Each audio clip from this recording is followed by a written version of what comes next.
Hermanos, buenas tardes. Alabo al Señor por la oportunidad que nos concede de poder estudiar su palabra a través de este medio y que lo que aprendamos pueda ser agradable a su presencia y nuestra fe se vea fortalecida. Vamos a orar al Señor, vamos a pedirle su dirección para que todo lo que hagamos pueda ser en su perfecta voluntad. Padre Celestial, delante de ti, te agradecemos, te bendecimos, Señor.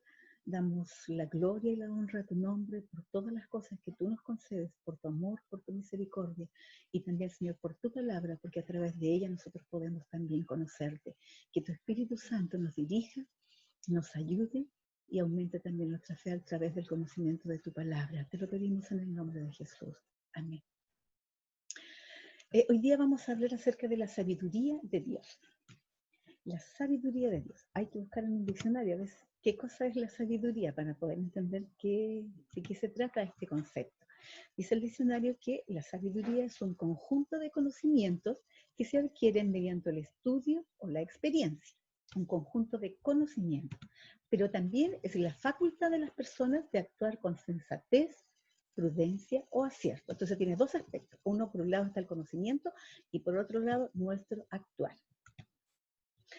En la Biblia tenemos muchos ejemplos de personas que han actuado con sabiduría, pero también hay otros ejemplos de quienes lo han hecho con mucha con insensatez, ¿cierto? En total insensatez. Uno de esos ejemplos que está en la Biblia es una respuesta que la encontramos en el Antiguo Testamento, en el primer libro de los Reyes, el capítulo número 3, y ahí nos relata la historia de dos mujeres que se presentan frente al rey Salomón, ambas con un niño en brazos. Pero uno solo de los niños estaba vivo, el otro estaba muerto porque su mamá, durmiendo la noche, se acostó sobre él y lo ahogó. Cada una de estas dos mujeres alegaba que el hijo vivo era de ella y que el muerto era de la otra. Ahora, ¿cómo iba a saber el rey Salomón cuál de las dos mujeres decía la verdad? ¿Qué habríamos hecho nosotros en su lugar? Salomón pidió una espada para partir al niño por la mitad. Como era de esperarse, la verdadera madre le rogó al rey que le diera el niño a la otra mujer, pero que no lo matara. En cambio, la otra dijo, ni a mí ni a ti, partidlo.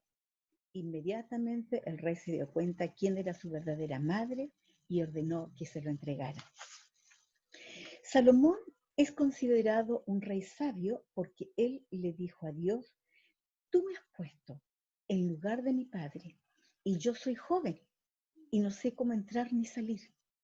Y tu siervo está en medio de tu pueblo que tú escogiste, un pueblo grande.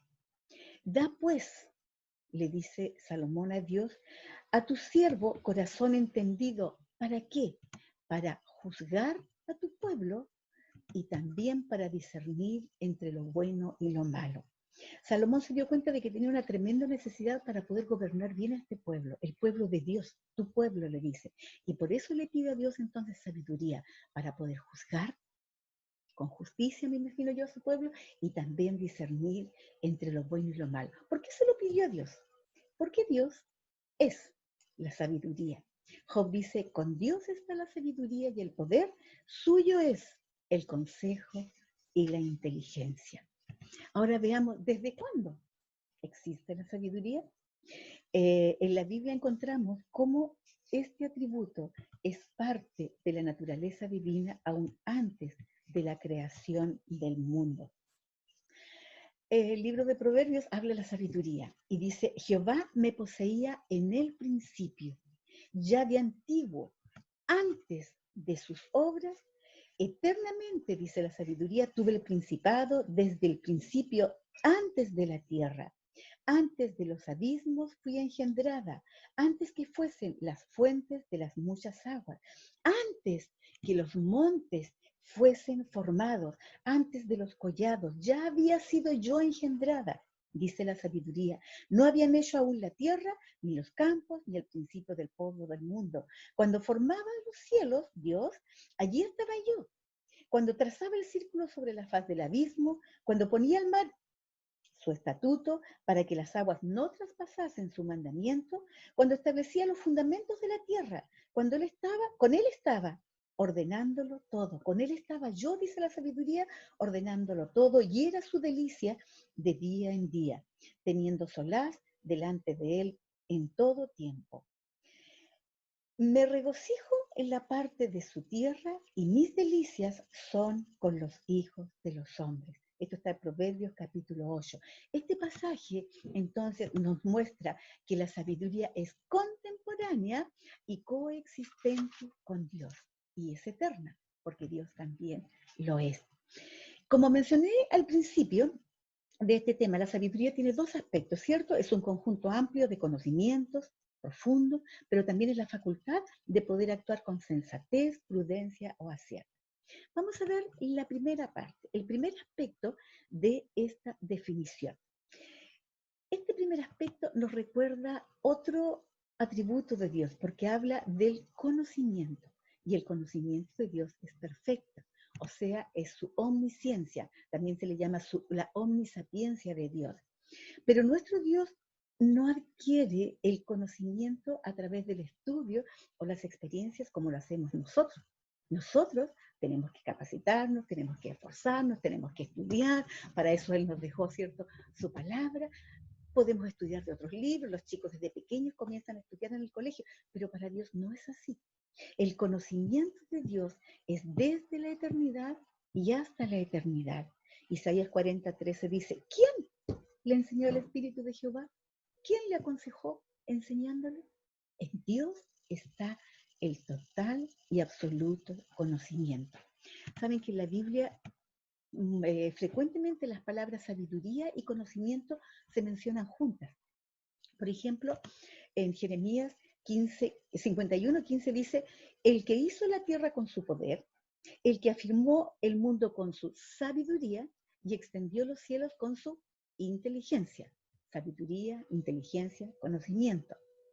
Romanos 11:33 dice, oh profundidad de las riquezas de la sabiduría y de la ciencia de Dios, conocimiento de Dios, la profundidad. Pablo se asombra de la profundidad, del gran contenido de sabiduría y ciencia de Dios. También Colosenses dice, en quién están escondidos todos los tesoros de la sabiduría y del conocimiento. En Dios. En Dios están escondidos todos los tesoros de la sabiduría y el conocimiento. El conocimiento, la sabiduría de Dios, al igual que Él, son infinitos, perfectos. La sabiduría no puede existir sin el conocimiento. La sabiduría de Dios, reitero, es perfecta e infinita porque su conocimiento es también perfecto e infinito. Dios sabe todas las cosas, las reales, las posibles, todas por igual y sin tener que esforzarse. Conoce todas las cosas perfectamente. Por ejemplo, con respecto a nosotros, Él sabe mucho más allá de lo que cualquier persona sabría de nosotros, incluso nosotros mismos. Respecto a nosotros, la sabiduría, el conocimiento de Dios, el salmista en el Salmo 139 dice, aún no está la palabra en mi lengua, y aquí, oh Jehová, tú la sabes toda. O sea, antes que nosotros pronunciáramos alguna palabra, antes que nosotros dijéramos algo, cuando aún está en nuestro pensamiento, Dios ya lo sabe. Él es el único que puede conocer nuestros pensamientos, nuestros sentimientos también.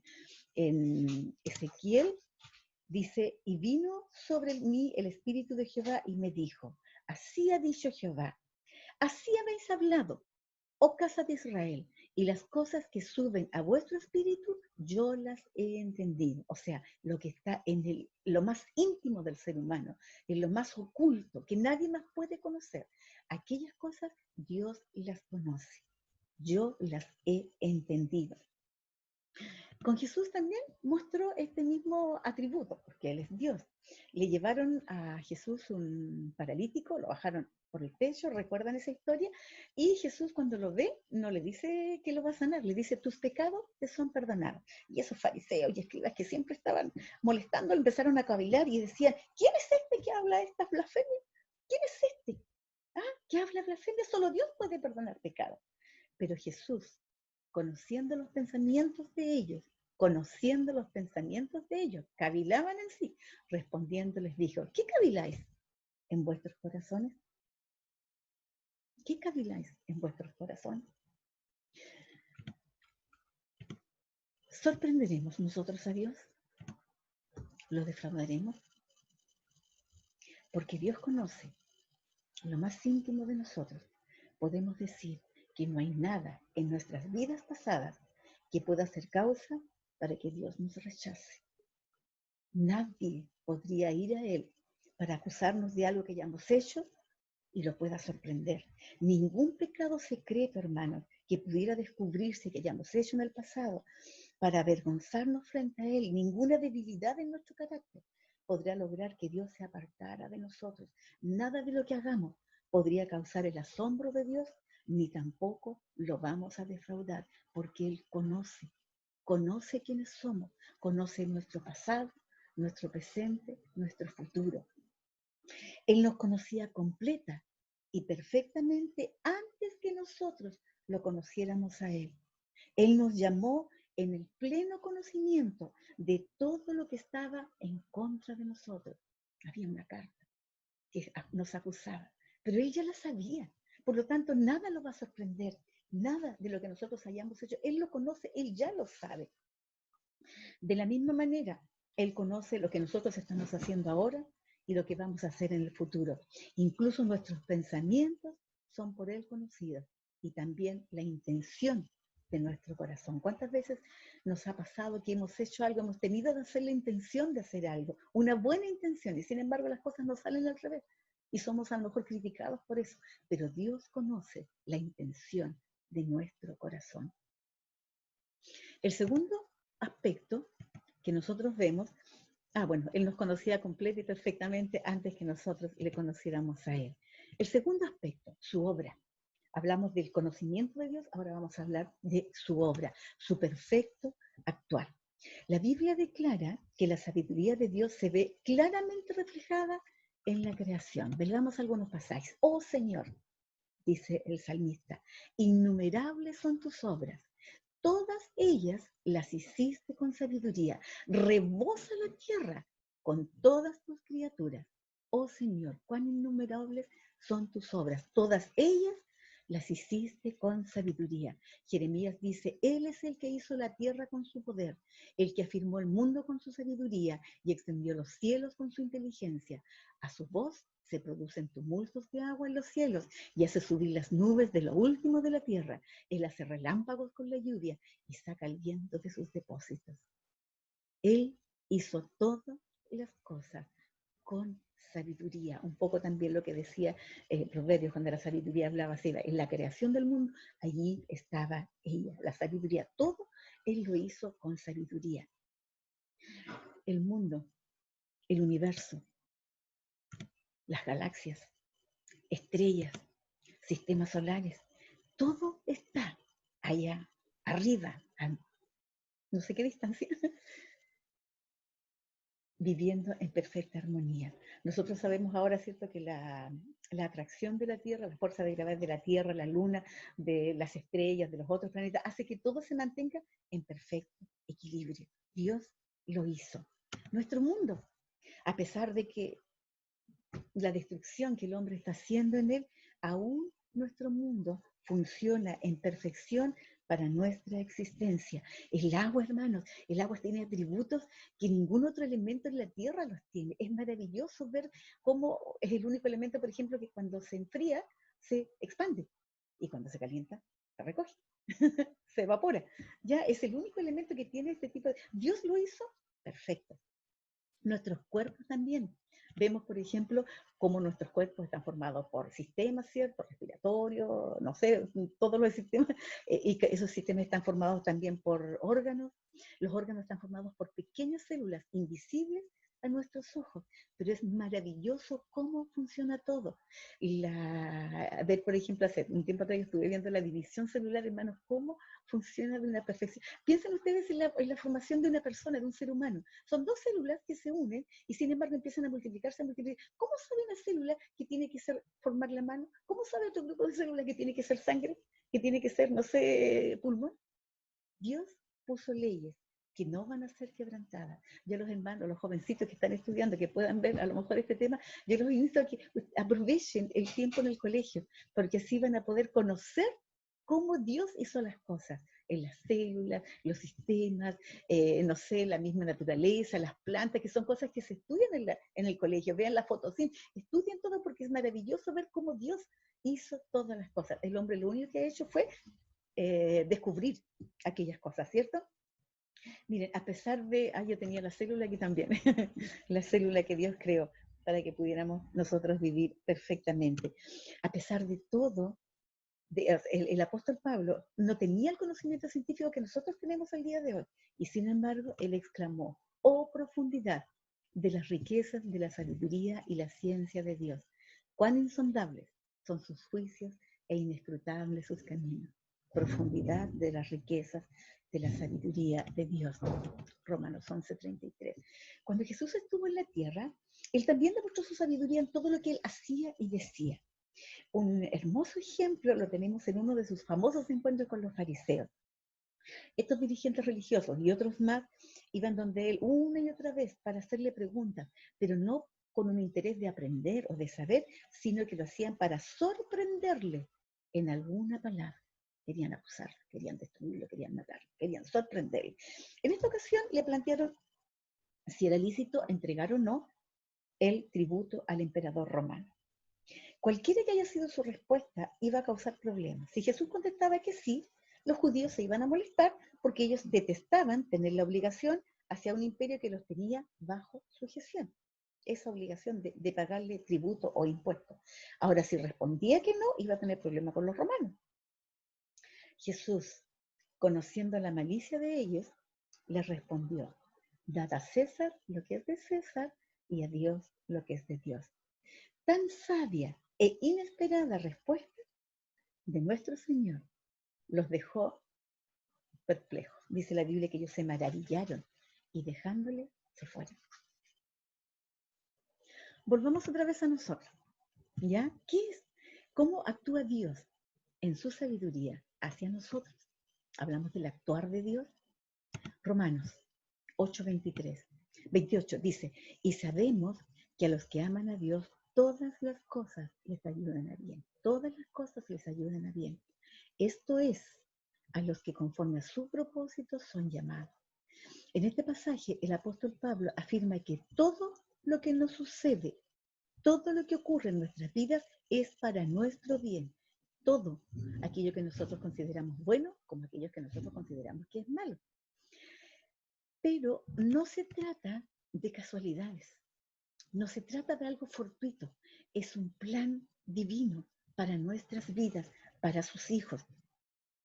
En el versículo siguiente, 8:29, dice que Él hizo todo esto conforme a su propósito y después agrega para que fuesen hechos conforme a la imagen de su Hijo. O sea, el propósito de Dios con todo lo que nos ocurre es para que nosotros podamos crecer. Esa imagen de Dios que en el huerto del Edén se estropeó, se echó a perder, Él quiere ahora perfeccionarla, quiere que nosotros como sus hijos la alcancemos para que seamos hechos conforme a la imagen de su Hijo. En la carta a Filipenses, él dice que el que comenzó la buena obra en nosotros, la perfeccionará hasta el día de Jesucristo. ¿Para qué?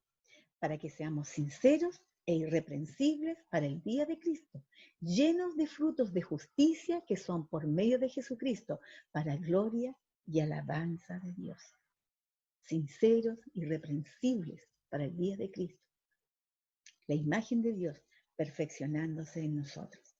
Entonces hemos visto la sabiduría de Dios en dos aspectos, ¿cierto? Su conocimiento perfecto como también su obra perfecta, tanto en la creación como en nuestras vidas. Como vimos al principio de esta reflexión, Salomón pidió sabiduría para gobernar a su pueblo, a ese pueblo tan numeroso. La sabiduría de Dios es en parte comunicable a nosotros. Sabemos, ¿cierto?, que hay atributos que nosotros nunca lo vamos a tener, como la omnipotencia, la omnisciencia, nunca vamos a tener esos atributos, pero la sabiduría es en parte comunicable a nosotros. Y la podemos pedir a Dios con confianza. ¿Y por qué lo podemos hacer? Porque Dios dice, si alguno de vosotros tiene falta de sabiduría, pídele a Dios, el cual da a todos abundantemente y sin reproche, y le será dada. A mí me gusta ese término, y sin reproche, pedir a Dios que Él la da abundantemente y sin reproche, sin menospreciar a nadie, sin decir, sin criticarnos, sino que la da abundantemente. Esta sabiduría, hermanos, es indispensable para vivir una vida que agrade a Dios. Pero ¿cómo podemos obtenerla? ¿Existirá un peligro de buscar obtenerla de una manera equivocada? Volvamos al comienzo de los tiempos, a la creación del hombre y la mujer. En el jardín del Edén, Adán y Eva disfrutaban de una vida perfecta, ¿cierto? En todo sentido. Y yo creo que especialmente esa vida era, o sea, lo especial que tenía esa vida era esa perfecta relación y comunión que tenían con Dios. Podían conversar con Él, podían estar con Él, compartir con Él. Pero la Biblia nos dice que hubo un engaño. La Biblia dice que la serpiente, que era más astuta que todos los animales del campo que Dios había hecho, le dijo a la mujer, ¿con qué? A implantar una duda. ¿Con que Dios os ha dicho, no comáis de todo árbol del huerto? Y la mujer respondió a la serpiente, del fruto de los árboles del huerto podemos comer, pero del fruto del árbol que está en medio del huerto, dijo Dios, no comeréis de él, ni lo tocaréis. Dios no había dicho que no lo tocaran, ya cambió algo, para que no muráis. Entonces la serpiente dijo a la mujer, no moriréis, sino que sabe Dios que el día que comáis de él, serán abiertos vuestros ojos y seréis como Dios, sabiendo el bien y el mal. Y la mujer vio algo que después, miles de años después, el apóstol Juan, hablando acerca de la tentación, dijo lo siguiente, habló de los 3 aspectos de la tentación. Él dice, habla de los deseos de la carne, los deseos de los ojos y la vanagloria de la vida. ¿Qué vio la mujer? En primer lugar, ella vio que el fruto era bueno para comer, o sea, vio los deseos de la carne, de los que habla Juan. Después ella vio, ese fruto era hermoso, era rico, se veía un fruto rico, pero ella también vio los deseos de los ojos, era agradable, era algo hermoso. Daban ganas de comerlo, porque era algo hermoso también a los ojos. Pero también ella vio que ese árbol, ese fruto era codiciable para alcanzar sabiduría. Para alcanzar sabiduría, la vanagloria de la vida, la forma equivocada de alcanzar sabiduría, la vanagloria de la vida. Eva llegó a percibir el fruto como algo bueno para comer, delicioso, hermoso de contemplar y muy deseable para alcanzar sabiduría. Desgraciadamente, ella no vio aquel fruto como era en realidad, sino como Satanás quería que lo percibiera. No como era en realidad, sino como Satanás quería que lo percibiera. Ella fue engañada por Satanás. De hecho, la Biblia lo dice, la mujer siendo engañada incurrió en transgresión. Recordemos respecto al árbol de la vida, que ese árbol sí se llama árbol de la ciencia del bien y del mal. No se llama el árbol de la sabiduría. No era sabiduría lo que ellos alcanzaron al comerlo, sino el conocimiento del mal. Conocieron el mal por experiencia propia y en ese proceso, aquello que Dios había dicho que era malo, ellos lo consideraron como bueno. La sabiduría no es conocer el bien y el mal como experiencia, no es conocerlo. Más bien la sabiduría es diferenciar, distinguir, hacer la diferencia, conocer esa diferencia entre hacer el bien y hacer el mal. Después de haber comido de ese fruto prohibido, aquello que era bueno llegó a ser considerado como algo malo. Lo bueno fue considerado como algo malo. Y tengo 2 ejemplos. El andar desnudos en el huerto de Edén era algo bueno. En su inocencia ellos andaban así y no había ningún problema. Sin embargo, al comer de ese fruto, eso que era bueno se convirtió en algo malo. ¿Y qué es lo que hicieron? Se cubrieron. Y lo más triste, el estar con Dios, la comunión con Dios, la relación que ellos tenían con Dios era buena. Estaban con Él, conversaban con Él sin ningún temor ni nada. Y sin embargo, cuando después que comieron de ese fruto, el estar con Dios se convirtió en algo malo. ¿Y qué es lo que hicieron? Se ocultaron de Dios. Volvamos de nuevo a la pregunta, ¿cómo buscar la sabiduría de una forma correcta? Hijo mío, dice Proverbios, no te olvides de mi ley y tu corazón guarde mis mandamientos, porque largura de días y años de vida y paz te aumentarán. Más adelante dice, bienaventurado el hombre que halla la sabiduría y que obtiene la inteligencia. Son valores que poco se buscan el día de hoy. Buscar la sabiduría, encontrar la sabiduría, obtener la inteligencia, porque su ganancia es mejor que la ganancia de la plata y sus frutos más que el oro fino, más preciosa es que las piedras preciosas y todo lo que puedes desear no se puede comparar con ella. Largura de días está en su mano derecha y en su izquierda riquezas y honra. Sus caminos son caminos deleitosos y todas sus veredas paz. Ella es árbol de vida, la sabiduría es árbol de vida a los que de ella echan mano, y bienaventurados son los que la retienen. Ahora pensemos, ¿para qué? Proverbios 3. ¿Para qué? ¿Cuál es la motivación? ¿Qué nosotros buscamos al buscar sabiduría? ¿Qué es lo que nosotros pretendemos? ¿Qué nos mueve a buscar sabiduría? El Salmo 111:10 dice, el principio de la sabiduría es el temor de Jehová. Esta debe ser nuestra motivación en la búsqueda de la sabiduría. Si tememos deshonrar a Dios o entristecerle, contristarlo, como dice el Nuevo Testamento, no contristéis al Espíritu Santo, si buscamos, si tememos hacer eso, si tememos la disciplina paternal de Dios, tememos la disciplina, tener temor, ese temor de Jehová, tendremos entonces la motivación que nos hará desear seguir sus caminos, los caminos de Dios, y vivir de acuerdo a sus sabios mandamientos. A través de todos estos estudios online hemos analizado distintos atributos de Dios, ¿cierto? Que Él en su propósito eterno nos ha dado a conocer. ¿Qué podemos hacer con nuestra información? Yo creo, hermanas, que podemos hacer dos cosas. Veamos. Nosotros podemos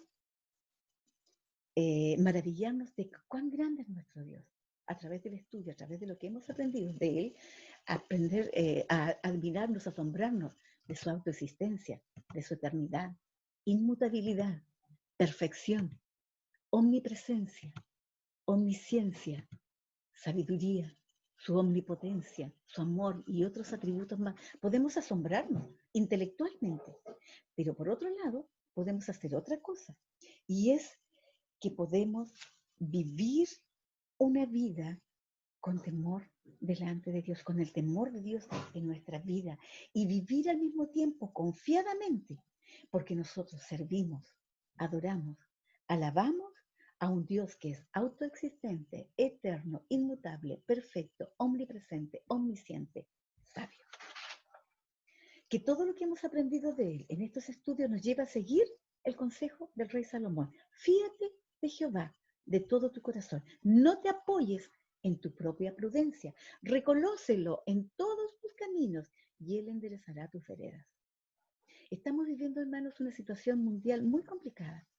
Enfermos, muerte por doquier, desesperación, personas que han perdido sus fuentes laborales, otras que hace mucho tiempo, yo creo que a todos nos pasa, hace mucho tiempo que no podemos ir a visitar, abrazar a nuestros seres queridos, y lo que a lo mejor podríamos considerar que es lo peor de todo es que no sabemos cuándo va a terminar esto. Algunos dicen que va a ser, no sé, en junio, o sea, perdón, en septiembre, otros hablan del otro año, y así. Hay muchas cosas que se dicen por aquí y por allá. La angustia es un arma que el enemigo usa eficazmente en contra de la humanidad en tiempos así. Y también la usa en contra de los hijos de Dios. ¿Cuántas veces a lo mejor en estas situaciones difíciles hemos caído en la angustia, en la desesperación, en no saber qué es lo que nos depara el futuro? ¿Qué podemos hacer? Orar. Escuchaba un tema del pastor Víctor Bravo hace unos días atrás al respecto, y él decía que donde hay oración no puede haber angustia. Nunca van de la mano la angustia y la oración. De hecho, ambos van en caminos totalmente opuestos. Salomón decía, fíate de Jehová de todo tu corazón. Confía, descansa, fíate de Él, tómate de Él. Recuerda que Dios tiene un propósito para todo lo que nos pasa, hacernos conforme a la imagen de su Hijo. Hace unos días yo estaba leyendo una reflexión del pastor Carlos Spurgeon, aunque él hablaba de otro pecado, pero yo lo quise contextualizar acá, y él decía, hablaba del remedio, y él decía, el remedio contra la angustia consiste en vivir constantemente en el sentimiento de la divina presencia, en la adoración continua, en la adoración y continua comunión con Dios, vivir constantemente en el sentimiento de la divina presencia, en la adoración constante, en la continua comunión con Dios, a través del transcurso de todo el día. Una religión verdadera transportará nuestra alma a regiones superiores, donde nuestro juicio será más claro y nuestros pensamientos más altos. ¿Recuerdan ustedes de Pedro cuando quiso caminar sobre el mar tempestuoso? Mientras miraba a Cristo, su vida estaba tranquila y caminaba sobre él, estaba confiado y caminaba sobre el mar. ¿Qué le pasó cuando empezó a mirar las olas, el viento que estaban alrededor? Se empezó a hundir. Una religión verdadera va a transportar nuestras almas a regiones superiores, donde nuestro juicio será más claro y nuestros pensamientos más altos. No nos olvidemos de estos atributos que hemos aprendido de Dios: su autoexistencia, su eternidad, inmutabilidad, perfección, omnipresencia, omnisciencia, sabiduría, su omnipotencia, su amor por nosotros, su misericordia hacia nosotros. No nos olvidemos de esto y no permitamos que la angustia nos arrebate este pensamiento de nuestro corazón. Vamos a la oración, estudiemos su palabra para que de esa manera nuestro pie pueda caminar en la roca firme que es Cristo nuestro Señor. Que Dios mucho les bendiga. Muchas gracias. Que el Señor les bendiga.